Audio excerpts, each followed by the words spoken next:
마음밭을 개간한다는 것은 무엇일까요?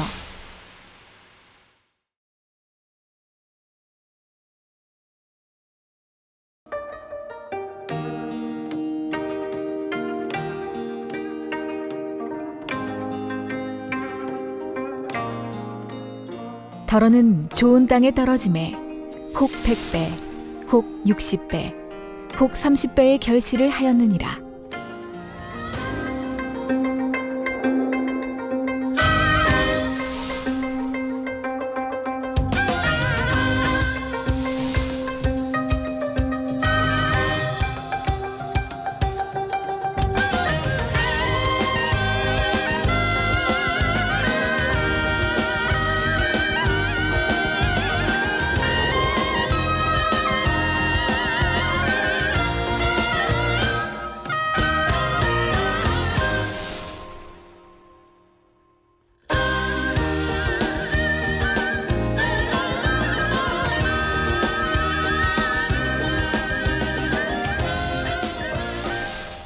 사랑하는 시청자 여러분, 세계적인 부흥사 이재롱 목사님의 설교를 통해 자신의 마음밭을 옥토로 개간하여 영육간에 풍성한 수확을 거두는 복된 신앙생활을 하시기를 바랍니다.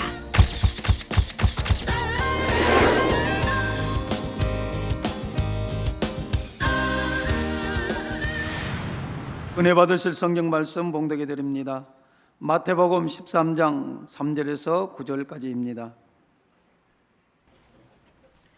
봉독하겠습니다.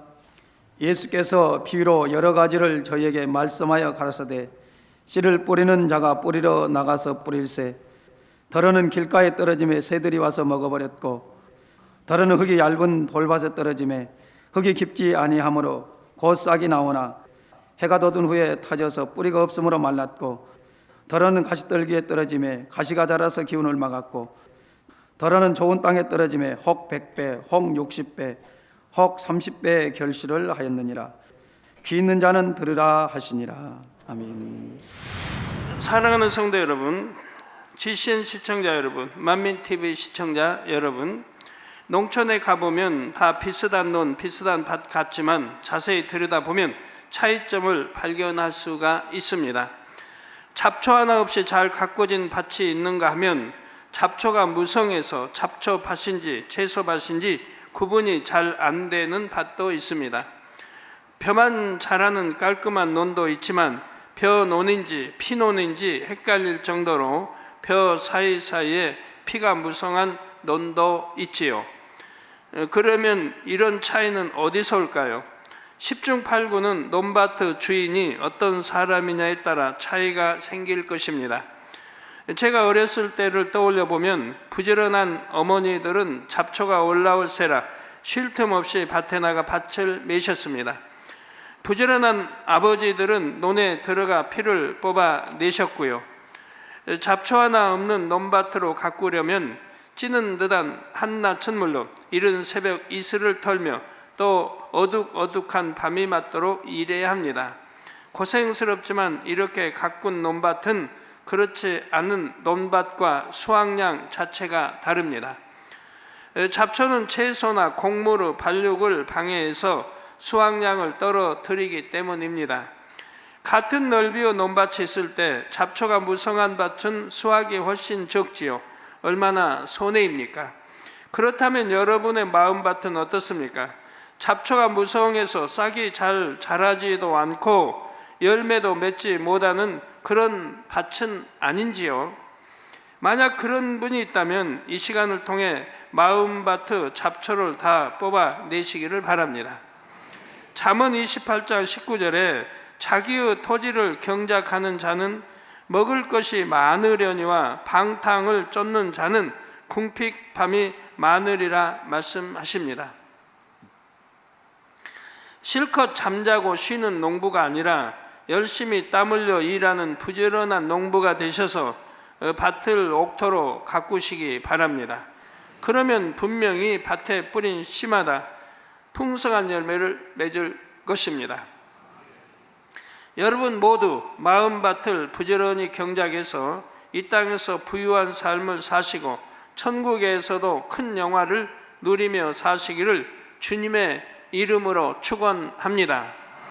사랑하는 성도 여러분, 지난 시간까지 길가밭과 돌밭에 대해 말씀드렸고 오늘은 가시떨기밭에 대해 설명해 드리겠습니다. 가시떨기밭은 과연 어떤 밭일까요?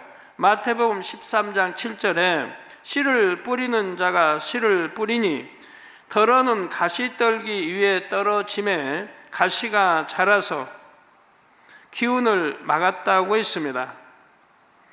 가시떨기란 가시나무의 한 뿌리에서 여러 줄기가 나와 더부룩하게 된 그 전체를 가리킵니다. 씨를 뿌리다 보면 씨가 밭을 벗어나 밭 근처 또 가시떨기 위에 떨어질 수가 있지요. 씨가 길가에 떨어지면 아예 싹이 나지 않고 돌밭에 떨어지면 싹이 나도 이내 말라 죽습니다. 이와 달리 씨가 가시떨기에 떨어지면 싹도 트고 싹이 어느 정도 자라납니다. 길가밭이나 돌밭보다는 훨씬 낫지요. 그런데 결과적으로 열매를 맺지를 못합니다. 싹은 트지만 싹이 어느 정도 자라면 가시떨기에 막혀 더 이상 자라지 못하기 때문입니다. 마태복음 13장 22절에 예수님께서 가시떨기 밭은 과연 어떤 마음밭을 의미하는지 다음과 같이 설명해 주십니다. 자, 여러분 말씀 들으시면서 나는 돌밭인지 아니면 가시떨기 밭인지 아니면 길가밭인지 잘 분별을 하시면서 듣습니까? 아니면 내 밭은 돌밭도 좀 길가밭도 좀 섞였고 돌밭도 좀 섞였고 오늘 들을 말씀 가시떨기밭도 좀 섞였고 옥토도 조금 섞였고 그런 밭인지 분별을 잘 하셔야 돼요. 그래서 부전히 옥토를 만들어 놔야 금년에 주시고자 한 축복들을 몽땅몽땅 받아나갈 수 있는 거죠. 가시떨기에 뿌리웠다는 것은 말씀을 들으나 세상의 염려와 재리의 유혹에 말씀이 막혀 결실치 못하는 자라 하셨지요. 길가밭은 말씀 자체를 받지 못합니다.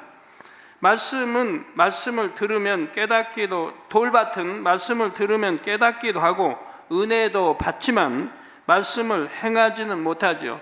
여러 말씀 듣고 난 깨닫긴 한다, 은혜는 받는다. 그런데 말씀대로 행하지 못한다 하면 무슨 밭이라고요? 무슨 밭? 돌밭. 이 밭들과는 달리 가시떨기 밭의 마음은 하나님의 말씀을 들으면 믿고 행합니다. 그런데 문제는 말씀을 온전하게 행하지는 못한다는 점입니다. 마음의 가시떨기, 즉 세상 염려와 재리, 곧 재물이나 명예, 권세 등에 대한 탐심이 있기 때문입니다. 마음에 이런 육이 있어서 육신의 생각 가운데 말씀을 행하지요. 그래서 말씀대로 산다고 하는데도 그 삶을 들여다보면 여전히 시험 환난 속에 삽니다. 여러분 주일도 지키고 온전한 11조도 하고 나는 말씀대로 산다고 사는데 왜 여지껏 이 모양이 이 꼴인가 하시는 분들은 오늘 또 이 말씀을 잘 들으셔서 깨달으시기를 바라요. 가정, 물질, 건강 문제 등 가지가지 어려움 속에 살아가지요. 그러므로 이 가시떨기를 걷어내고 말씀을 제대로 행해야 합니다. 그래야지만 영육 간에 풍성한 열매가 맺히지요. 말씀의 싹이 잘 자라서 열매를 맺습니다. 그러면 지금부터 가시떨기가 어떻게 작용하는지 설명해 드리겠습니다. 여러분의 마음에 가시떨기가 자라고 있는 것은 아닌지 잘 살펴보시기를 바랍니다. 먼저 세상 염려라는 가시떨기가 말씀이 자라지 못하도록 막는 경우를 살펴보겠습니다. 여러분은 지금 안식일을 거룩하게 지키라 하신 말씀에 순종해서 예배를 드리고 있습니다. 아멘. 세상 사람들은 편히 쉬는 일요일에도 교회에 나와 예배 드리고 있지요. 주일을 지켜야 하나님의 자녀로 인정받을 수 있고 축복받을 수 있다는 말씀을 믿기 때문입니다. 또 그것이 천국 가는 길이기 때문이고요. 그런데 이렇게 하나님 전에서 안식일을 지키면서도 정작 참 안식을 누리지 못하는 분이 계십니까? 집안일, 사업터 걱정, 내일 출근할 걱정 등 육의 일들에 대한 염려가 끊임없이 밀려옵니다. 말씀을 들으면서도요. 이렇게 근심, 걱정 속에 빠져 있으면 신령과 진정으로 예배 드릴 수가 없지요. 예배 드릴 때는 그냥 예배에 관한 하나님과 나 사이 그것만 생각하시는 거예요. 이 말씀 어떻게 보면 잘 듣고 마음에 새기고 또 나를 발견하고 그래야지 예배 드리면서 딴 생각, 기도하면서 찬양하면서 딴 생각으로 몰두하면 안 된단 말이에요. 교회에 나와 예배를 드리면서 위로를 얻고 새 힘을 얻어야 할 텐데 근심만 더 늘어갑니다. 그러면 아무리 오랜 세월 주일을 교회에서 보낸다고 해도 주일을 지킬 때 주시는 참 기쁨과 평안을 맛볼 수가 없지요. 안식일을 거룩하게 지키면 영원히 잘되고 영육간에 복이 임할 텐데 이런 복이 온전히 임하지를 않습니다. 즉 안식일을 거룩하게 지키라는 말씀에 나름대로 순종한다고 하는데도 열매가 맺히지 않는 것입니다. 아버지 하나님께서 안식일을 주신 이유는 자녀들이 주 안에서 참 안식을 누리게 하기 위해서입니다. 믿음으로 세상 일을 다 아버지 하나님께 맡기고 영육간의 평안과 기쁨을 누리기 원하시지요. 이런 하나님의 뜻에 맞게 안식일을 지킬 때 안식일을 온전히 지켰다고 할 수가 있습니다. 또 안식일을 지킬 때 주시는 영육간의 축복이 온전히 임하지요. 평소에 하나님께 예배하고 기도하며 충성할 때도 마찬가지입니다. 어떤 마음으로 행하느냐에 따라 그 행함이 축복의 열매로 맺힐 수도 있고 맺히지 않을 수도 있습니다. 이게 사람의 마음이 나 하나님의 일을 해도 충성을 해도 그 마음가짐이 다 다르지 않습니까? 거기에 맞게 하나님은 역사에 가시는 거예요. 그에 맞게 또 상급이 되는 것이고요. 예를 들어 하나님의 일을 하려면 몸을 들이고 시간을 들여야 합니다. 이때 사업이 바쁜데 공부하느라 바쁜데 집안일이 많은데 하고 염려 가운데 드린다면 하나님께서 기쁘게 받으실 수가 없지요. 몸과 마음, 시간과 재능, 물질 등 무엇을 드리든지 마찬가지입니다. 하나님의 일을 한다고 하면서 이 시간에 이 일을 더 해야 하는데 이 물질은 어디에 써야 하는데 이렇게 아까운 마음, 인색한 마음으로 드린다면 하나님께서 기쁘게 받으실 수가 없지요. 여러분이 드린 것을 30배, 60배, 100배로 갚아주고 싶으셔도 그렇게 하실 수가 없습니다. 그러면 어떤 마음으로 말씀을 행해야 할까요?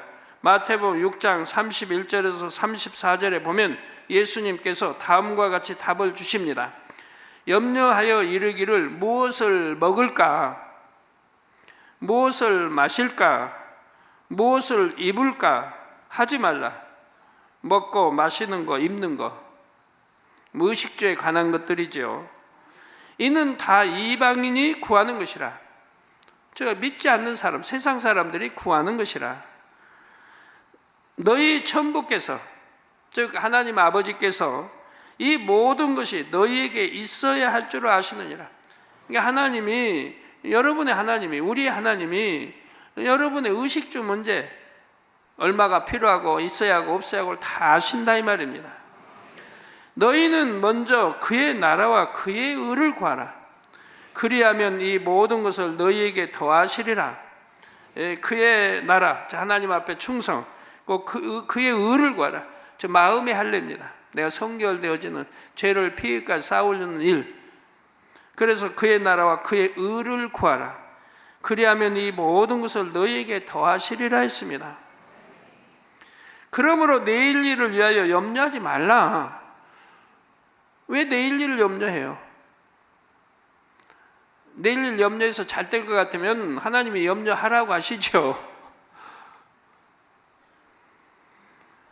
내일 일은 내일 염려할 것이요 한낱 괴로움은 그날의 족하니라 하고 말씀하셨지요. 하나님께서는 우리가 하나님께 무엇을 드리든지 혹은 하나님을 위해 무엇을 행하든지 믿음으로 행하기를 원하십니다. 그러므로 내가 하나님의 일을 하면 하나님께서 내 일을 책임져 주신다는 믿음, 소중한 것을 드릴 때 더 귀한 것으로 갚아 주신다는 믿음으로 행해야 하지요. 골로새서 3장 1절에 너희가 그리스도와 함께 다시 살리심을 받았으면 위의 것을 찾으라. 거기는 그리스도께서 하나님 우편에 앉아 계시는 이런 말씀합니다. 그리스도와 함께, 우리 주님도 십자가에 달려 사망 권세, 장사됐다가 사망 권세 깨뜨리고 부활하셔서 승천해 이제 하나님 보좌 우편에 계신다 이 말입니다. 그러므로 다시 살리심을 받았으면 우리 주님이 아니면 죄사 사망 꼭 지옥으로 갈 건데 우리 주님 영접해서 죄사함 받고 다시 살림을 받았다 이 말입니다. 그래서 다시 살리심을 받았으면 위의 것을 찾으라. 그런 사람들이 하늘나라 백성이에요. 하나님의 백성이에요. 자녀들이에요. 그러니까 하늘나라의 법을 쫓아 살아야 되고 위의 것을 보고 살아야 된다 이 말입니다. 그러라고 우리 두 발로 걷게 하셨거든요. 우리 사람은 두 발로. 그래서 마음껏 서서 하늘도 쳐다보고 아버지 경배, 하늘 그 위의 걸 찾으라는, 구름도 보고 해도 보고 별도 보고 다 볼 수 있죠. 동서남북 마음 다 볼 수 있죠. 뒤도 보고. 가만히 서서 앞도 좌우 다 볼 수 있고 밑 땅도 볼 수 있고 위의 것을 찾도록 하나님은 두 발로 걷게 해 주셨다 이 말이에요. 짐승은 하나님을 몰라요. 찾을 이유도 없고 위의 것 찾을 것도 없고 천국도 모르고. 그러니까 그건 짐승은 오직 뭐가 필요합니까? 먹을 거, 잡아먹을 거, 자기 먹이 찾으면 돼요. 그러니까 네 발 가지고 땅만 보며 다니면 돼요. 먹을 것만 찾으면 되니까.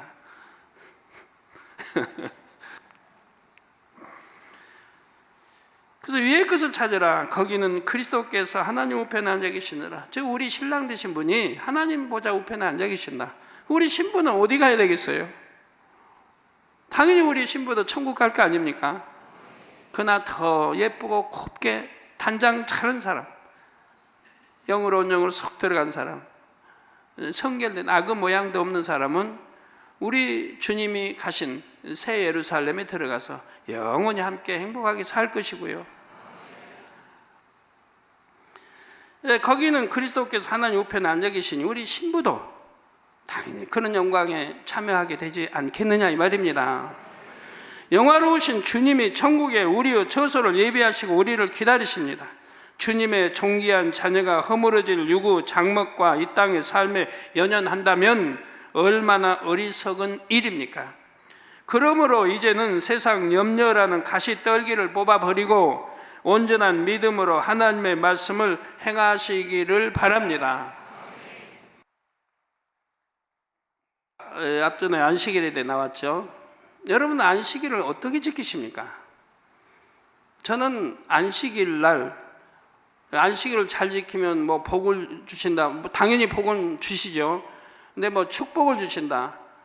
뭐 물질의 축복을 주신다. 이거는다 저런다 해서 안식일을 지키는 거 아닙니다.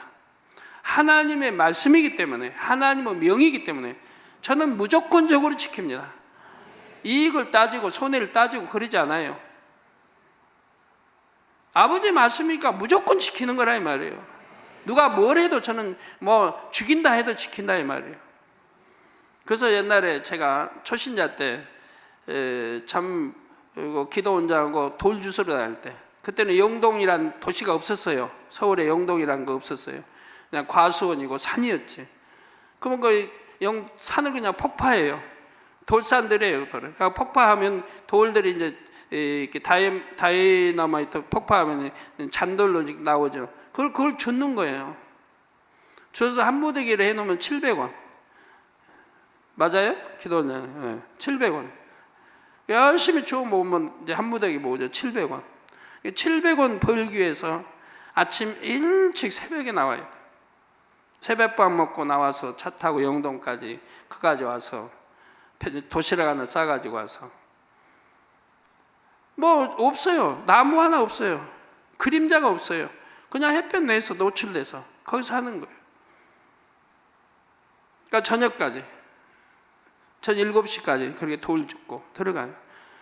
그래 그거 가지고 그날그날 먹고 살아요. 뭐 방세도 줘야 돼.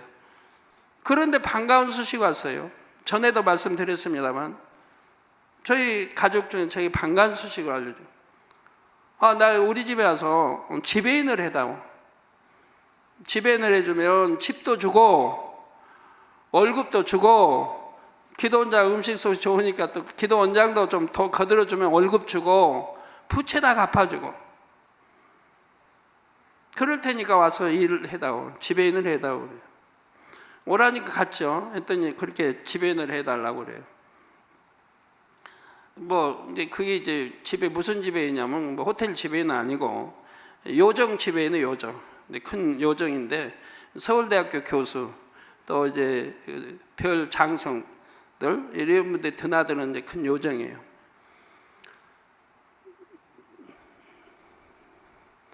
그래서 이제 설명을 하십니다. 듣고 있어요. 근데 이제 술집이라는 게 좀 깨름직하죠. 그래서 조건은 너무 좋은데 부채금은 다 갚아버리고 이제 돈 걱정, 의식주 걱정 안 하고 살 수 있을 때인가. 그런데 하시는 말씀이 일주일에 2번은 일을 해야 된다. 나머지 이제 교회 가도 되고 하지만 저 교회 가는 거 아니까 일주일에 2번은 일을 해야 된다는 거예요. 한 주 쉬고 한 주 일하고 한 주 쉬고 한 주 일하고 또 이제 쉬고 이게 2번, 하여튼 5주 때는 2번 쉬고. 그 말씀을 듣는 순간에 제 마음에서는 아니다. 거절을 했죠. 주의를 뭐 온전히 주의를 지키게 해주시지 않으면 저는 할 수 없습니다. 저는 초신자 때예요. 그도 주의를 지켜야 한다는 거 배웠으니까 부흥성회 때. 그래서 거절을 했어요. 거절하고 이제 왔는데 시골에 어머님께서 그런 말씀했다고. 그놈은 그러니까 맨 그렇게 어렵게 산다. 이 말씀했다는 게 이제 들리더라고요, 제게. 그렇게 좋은 자리를 주는데 와서 하라고 하는데 그것도 싫다고 안 한다고. 싫어서 안 하겠습니까? 안식일을 지키려고 그런 거죠. 일확천금을 준다 해도 모든 수많은 부채 갚아서 다 한다 해도 안식일을 어기는 것은 할 수 없다 이 말입니다. 그래서 돌을 줍고 그렇게 참 대학교 때 하루 종일 돌 줍고 그렇게 한다 할지라도 그날을 먹고 산다 할지라도 벌면 이자도 안 되는, 그래도 안식일을 지킨다는 게 저에게는 더 생명이고 중요했다 이 말입니다. 그래서 오늘날까지 37년 동안 안식일을 한 번도 어겨본 일이 없어요.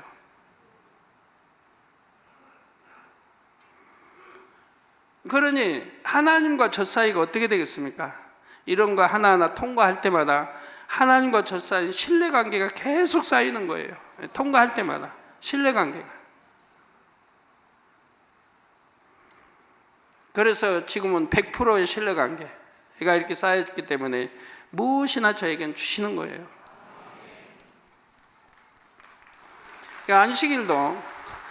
안식일도 그렇게 지키는 거예요. 내 마음으로 지키는 거예요. 아버지, 만군의 하나님 아버지 말씀이니까 내가 무조건 순종하고 지키는 거지. 이익 따지고 손해 따지고. 우리 성도님 잘 지킨다고 지켰다가도 설이나 추석 때가 만약에 안식일이라고 하면 아유, 머리 생각해봐요. 오늘날 왜 하필 설날이 안식일인가? 왜 추석날이 안식일인가? 오늘은 다른 때보다도 몇 곱 돈을 더 벌 수 있는데 그만 가게면 오늘만 눈 딱 감고 열자. 그러면 그동안 지켰다는 안식일이 마음 중심에서 지킨 건 아니잖아요. 내가 돈을 많이 벌 수 있다고 하니까 안식일을 어기더라 이 말입니다. 그러면 안식일을 어길 마음이지 참으로 아버지 말씀이니까 내가 순종해 드린 건 아니라 이 말입니다. 그런 마음으로 앉아서 예배를 드린다고 해봐요. 정말 신령과 진정으로 예배가 드려지겠는가? 오늘 문 열면은 돈 더 많이 벌 수 있는데 안식이라 내가 할 수 있으면 문 닫고 왔다. 이렇게 생각할 거고, 온갖 잡념이 다 예배 시간에 들어올 거 아니에요? 그러니 어떻게 신령과 진정으로 안식일을 참으로 지켰다 할 수 있습니까? 성도 여러분, 하나님 말씀대로 안식일도 정말 중심에 지키고, 온전한 11조도 중심에 사고, 온전한 11조는 중심에서 안 해도 돼요. 그건 시험해보라 했으니까. 그러지만 온전하게 드리고 다 이 말씀대로 산다면 금년 축복에 마음껏 축복받아 영광 돌릴 수 있죠. 그러니까 온전히 믿는다면 염려, 근심, 걱정이 되지를 않는다 이 말입니다. 왜? 만군의 하나님이 우리 아버지시고 또 우리 주님이 우리 신랑 되시니까, 신랑이 신부 입히고 모이고 멋있게 다 만들고 하지 않겠어요? 왜 신랑이 신부 굶주리게 하겠어요? 또 아버지가 어떻게 자기 사랑하는 아들, 딸들 굶주리게 하겠어요? 원하면 다 주시지. 날마다 하나님께서 맺어주시는 열매들을 기쁨으로 따시기를 주님의 이름으로 축원합니다.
사랑하는 성도 여러분, 다음으로 재리의 유혹으로 인해 말씀을 싹이 자라지 못하는 경우를 살펴보겠습니다.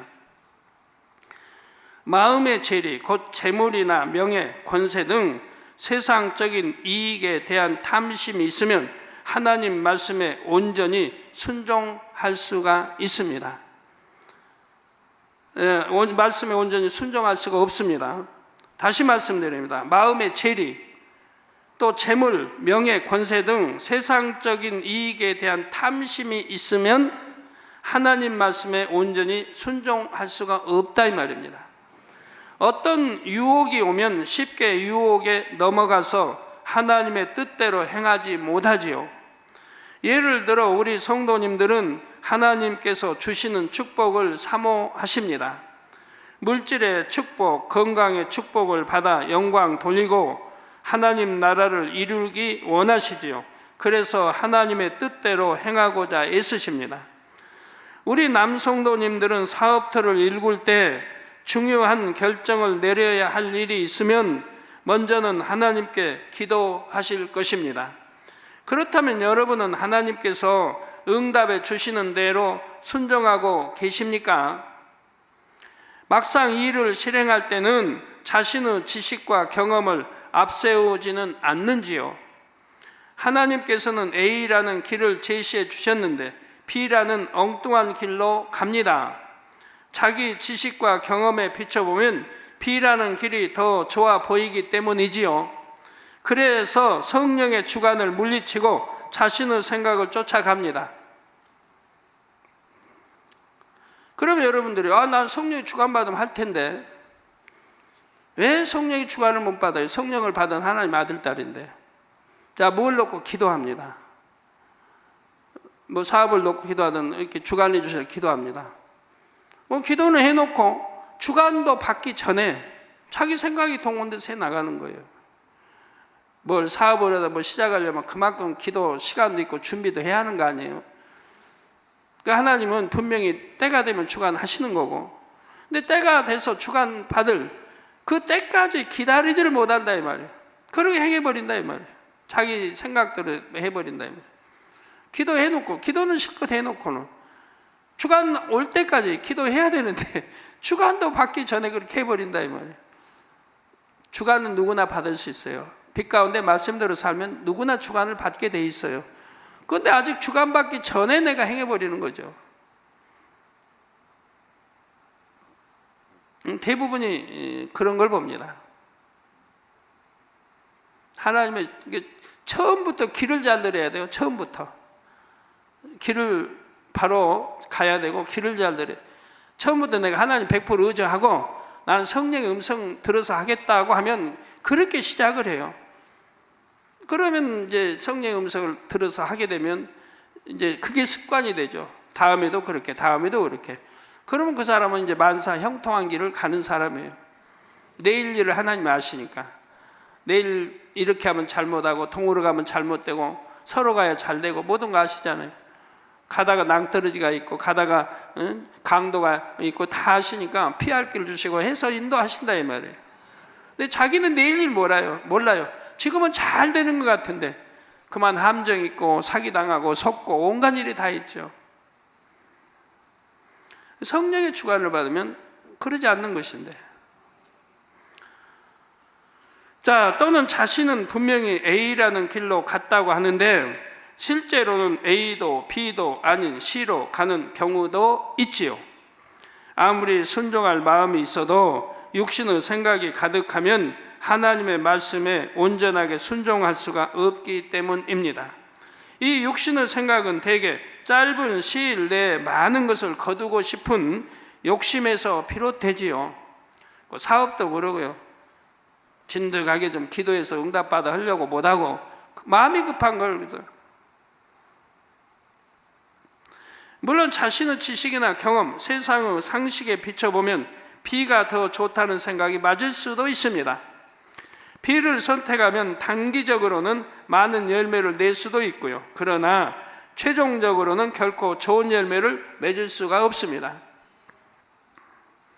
성도 여러분, 하나님의 뜻은 자녀들이 정도를 걷는 것입니다. 하나님의 법은 물론 이 세상의 법도 지키라고 말씀하시죠.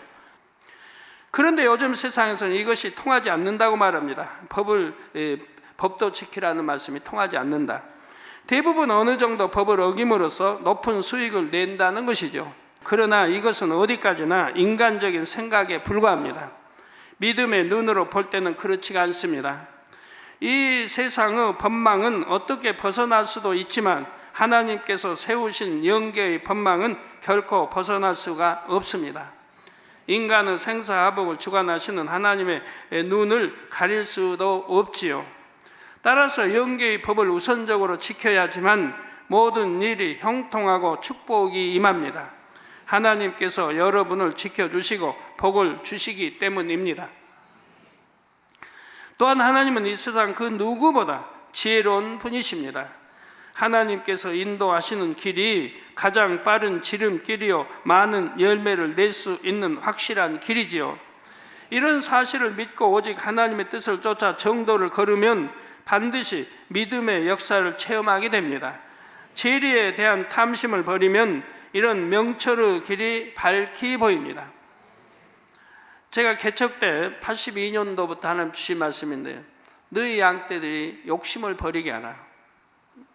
네가 욕심이 없는 것처럼 너희 양떼도 욕심을 버리게 하라.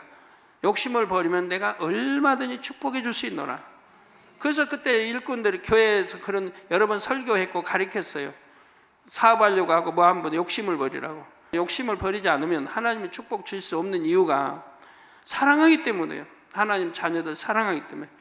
욕심이 잉태한 즉 뭐를 낳고 죄를 낳고 죄가 장성한 즉 사망을 낳는다. 여러분 봐요. 욕심이 잉태하면 그걸 끝나는 게 아니에요. 계속 욕심은 커가요. 이거 같이 하면 저거. 어떤 사람은 사골세 전세 채버리는데 그냥 집 한 채 봐요. 또 돈 벌어봐요. 집 두 채. 더 큰 거 더 넓게 또 땅도 사고 막 욕심이 막 잉태해서 불려가잖아요. 정도로 쓸 거 쓰면서 이렇게 하나님 주셔서 불려가면 되는데 그것도 아니고.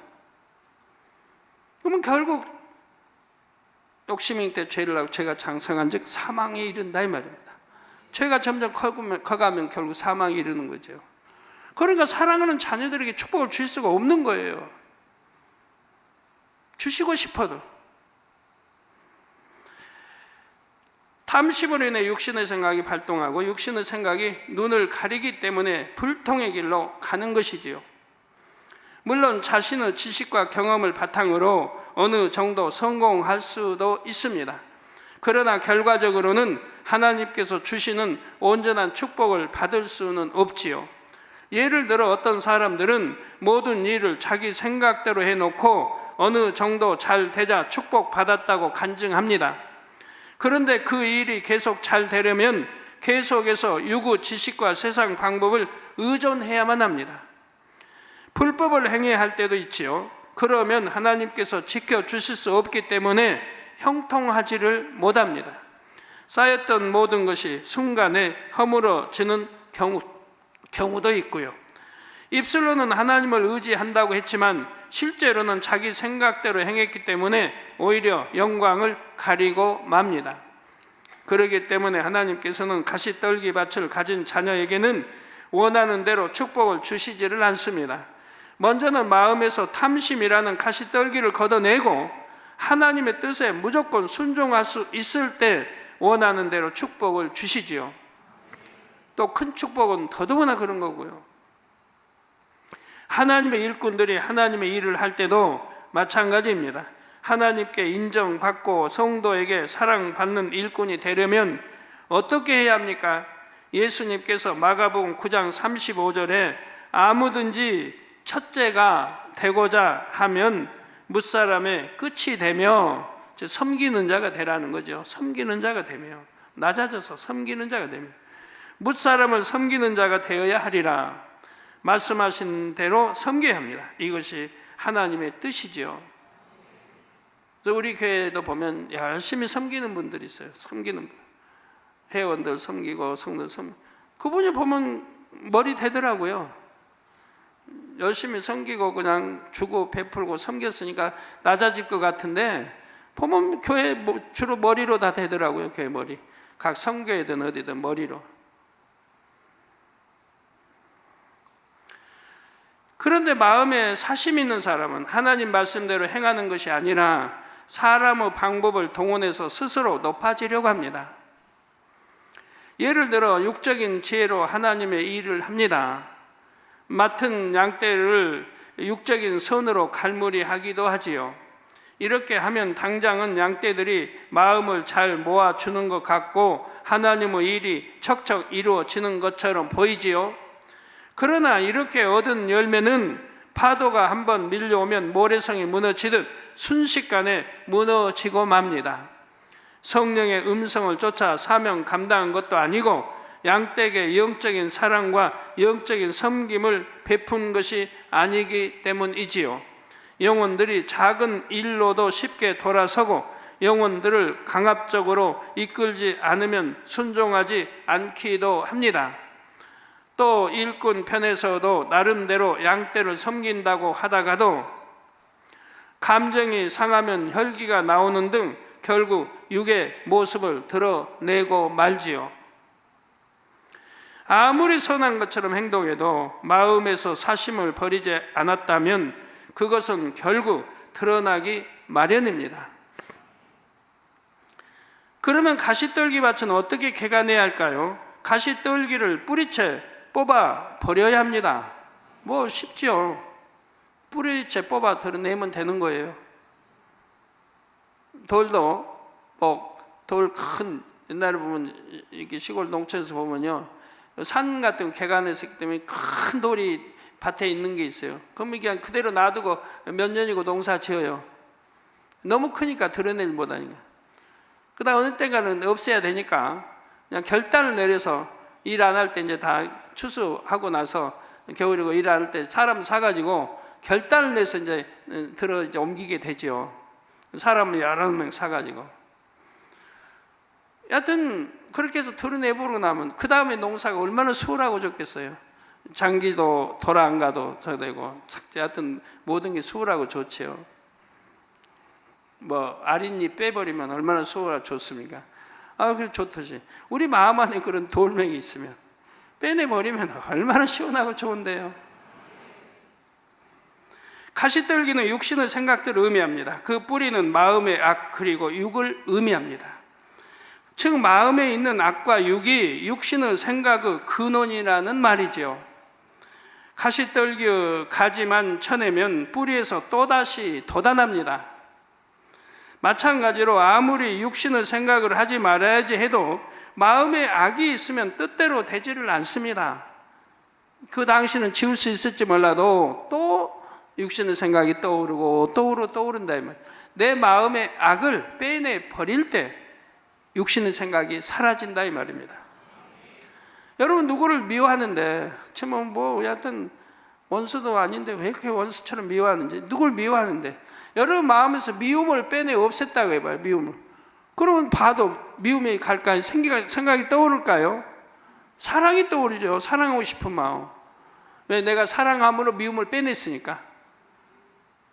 미움을 버리자. 저 보면 그냥 또 저 싫은 사람이 또 온다. 아이고 안 미워야 되는데 뭐 미움을 버리자 한다고 버려지나요? 반대로 내가 사랑을 줘야지.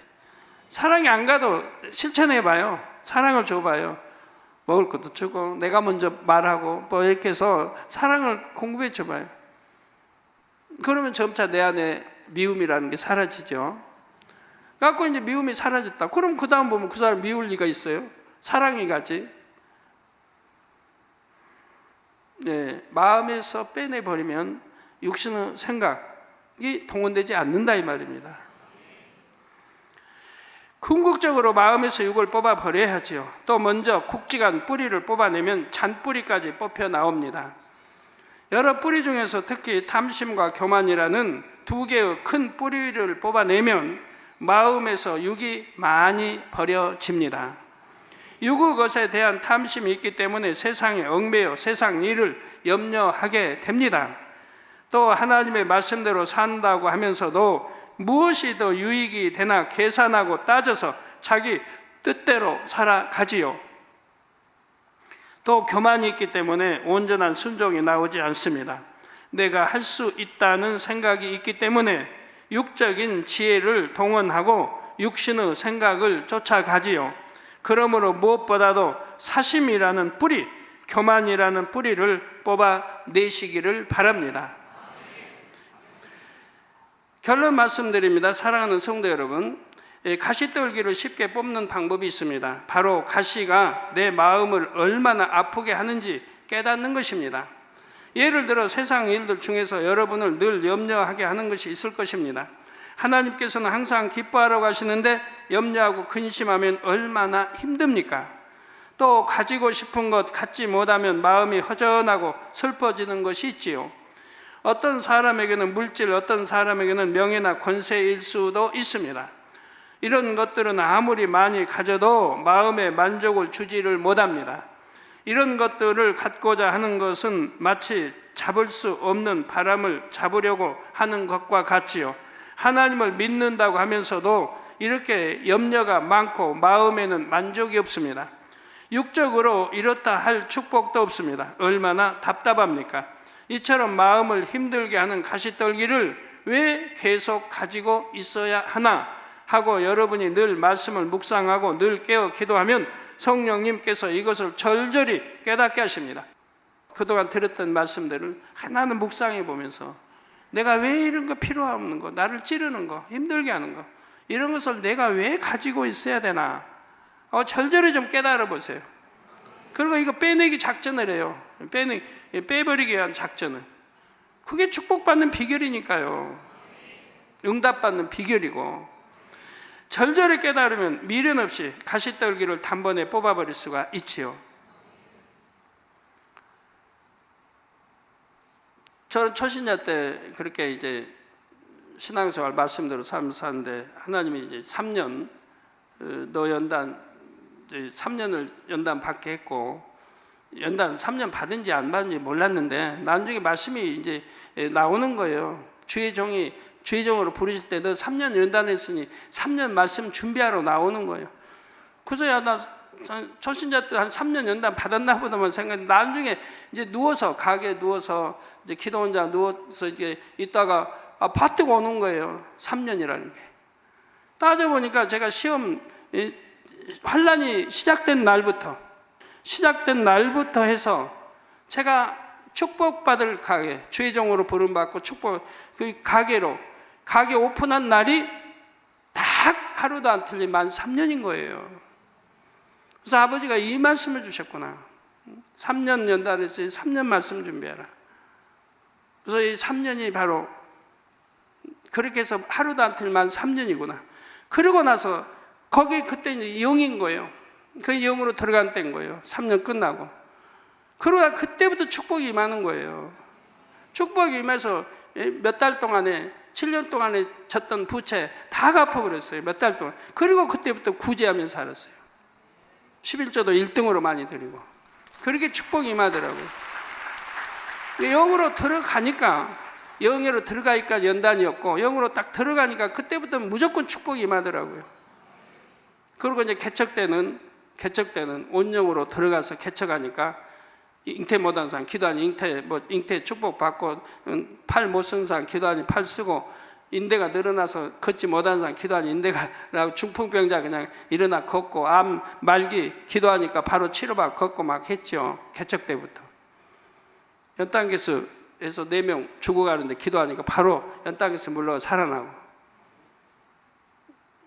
그때는 이제 시간이 많으니까 시간이 있으니까 기도로 살 때니까 한 번 기도하면 대부분 역사가 됐고 아니면 이제 길어봐야 15일 이렇게 됐고요. 그래서 절실히 깨달으면 미련 없이 가시떨고 담을 뽑아 버릴 수 있습니다. 그러면 말씀의 싹이 무럭무럭 자라 열매를 맺으니 참된 행복이 찾아옵니다. 여러분이 진정 사모하고 욕심낼 곳은 천국이며 가장 좋은 천국인 새 예루살렘입니다. 그러므로 더 이상 뒤를 돌아보지 마시고 진주문을 향해 곧장 달려가셔서 최고의 행복을 누리시기를 주님의 이름으로 축원합니다. 진주문을 향해서 곧장 달려가라니까 무슨 말씀인지 알죠? 진주문은 새 예루살렘이에요. 새 예루살렘 12문이 진주문으로 되어 있으니까요. 말씀 상고하시면서 통성으로 다 기도하시겠습니다. 할렐루야. 주님 은혜와 사랑에 감사드립니다. 오늘도 들은 말씀이 믿음이 되고 생명이 되게 도와주시기를 원합니다. 아버지 하나님 이제 가시떨기밭 들개간에서 이제 옥토로 만들어야 되겠습니다. 이제 길가밭도 돌밭도 이제 가시떨기밭도 다 정리해서 옥토가 될 수 있도록 옥토로 꼭 만들 수 있도록 역사해 주시기를 원합니다. 주여 감사합니다. 우리 주 예수 그리스도 이름으로 기도하옵나이다. 아멘.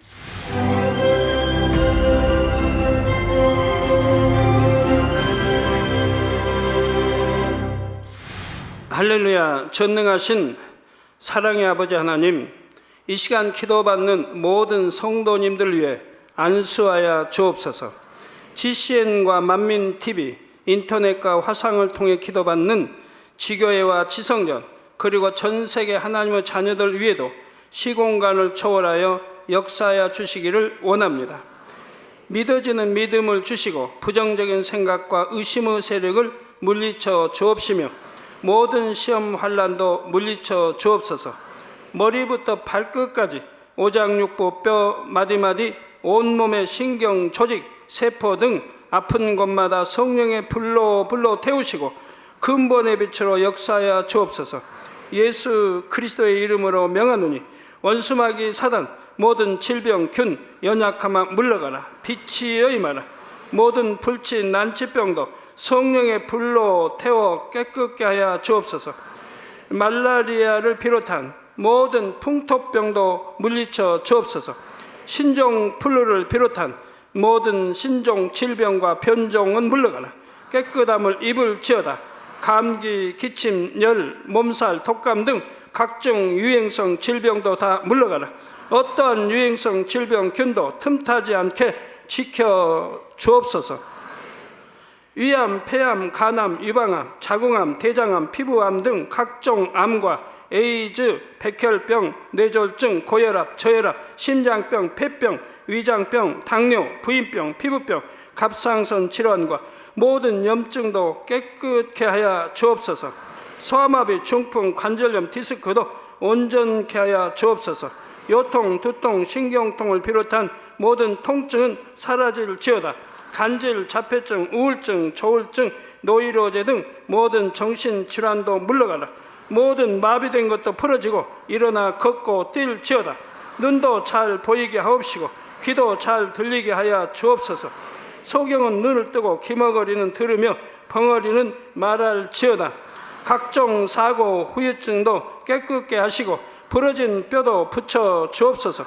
화상 입은 것도 온전케 하옵시고 화기암 물러가라. 열도 물러가라. 아버지 흉터 나지 않게 역사해 주시기 원합니다. 마약을 비롯하여 각종 약물과 독극물 중독도 깨끗함을 입을지어다. 죽은 신경과 세포가 살아나며 죽은 자도 살아나게 하여 주옵소서.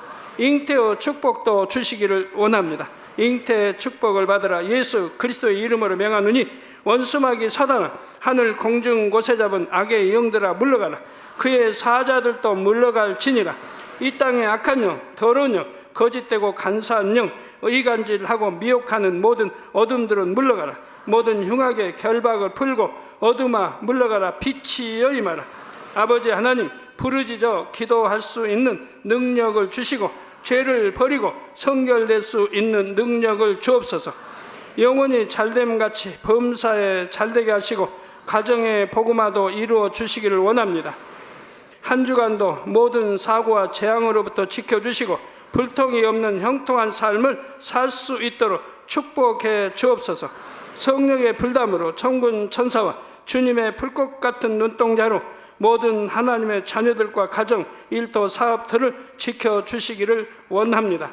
학생들에게 지혜와 명철을 더하시고 공부할 수 있는 뜨거운 마음과 열정도 더하여 주옵소서. 마음과 생각을 세상에 빼앗기지 않도록 지키시고 하나님을 뜨겁게 사랑하는 학생들로 축복하여 주옵소서. 하나님의 자녀들이 먹으나 마시나 입으나 무엇을 하든지 하나님 앞에 영광 돌리는 삶이 되게 축복하여 주시기를 원합니다. 나는 하나님을 만났노라, 체험했노라, 응답 받았노라, 축복 받았노라 간증하는 입술이 되게 역사하여 주옵소서. 아버지 하나님 감사합니다. 홀로 영광 받으옵소서. 우리 주 예수 그리스도의 이름으로 기도하옵나이다.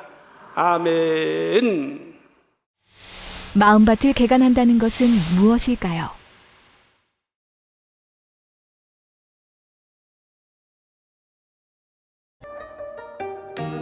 마음밭을 개간하기 위해서는 신령과 진정으로 예배하고 기도하며 진리의 말씀대로 행해야 합니다. 마음밭을 옥토로 개간하면 영육간에 30배, 60배, 100배의 풍성한 열매를 거둘 수 있습니다. 사랑하는 시청자 여러분, 세계적인 부흥사 이재롱 목사님의 설교를 통해 마음밭을 옥토로 일구어 영육간의 풍성한 열매를 맺으시기 바랍니다.